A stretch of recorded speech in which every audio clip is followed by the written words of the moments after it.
गुहार सुन। विनती सुन ले, बात ला सुन ले मोरो गुहार, सुन ले मोरो गुहार। 10 उंगली के हाथ ला जोड़ जोड़ हर ले विघ्न हमार, हर ले विघ्न हमार। सुन ले मैया वो, सुन ले दाई वो, सुन ले मैया वो, सुन ले दाई वो।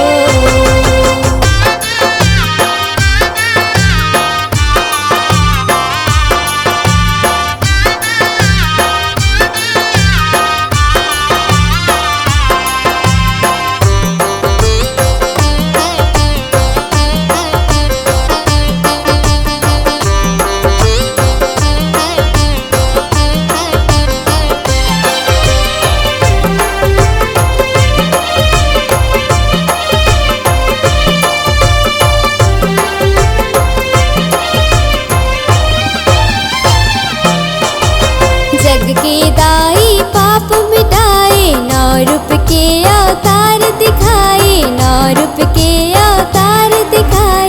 सब जग के उपकार करे तय, शत्रु मन के नाश करे तय, शत्रु मन के नाश करे तय।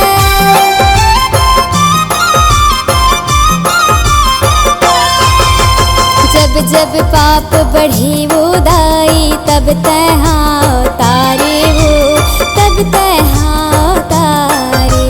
दानव मन के नाश करे बर, काली रूप दिखाए वो, काली रूप दिखाए। दुनिया में होगी हाहाकार, सुन ले मैया वो, सुन ले दाई वो, सुन ले मैया वो, सुन ले दाई वो।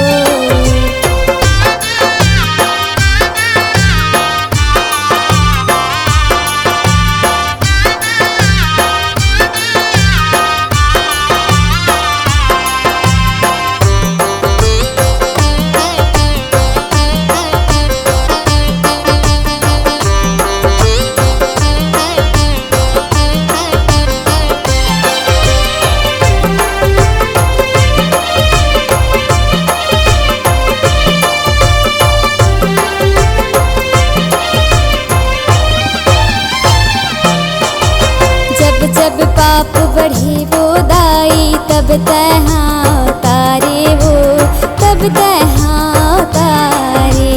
दानव मन के नाश करे बर, काली रूप दिखाए वो, काली रूप दिखाए।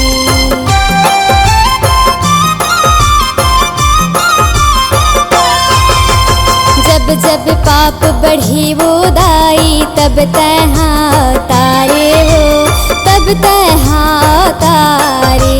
दानव मन के नाश करे बर, काली रूप दिखाए वो, काली रूप दिखाए। दुनिया में होगी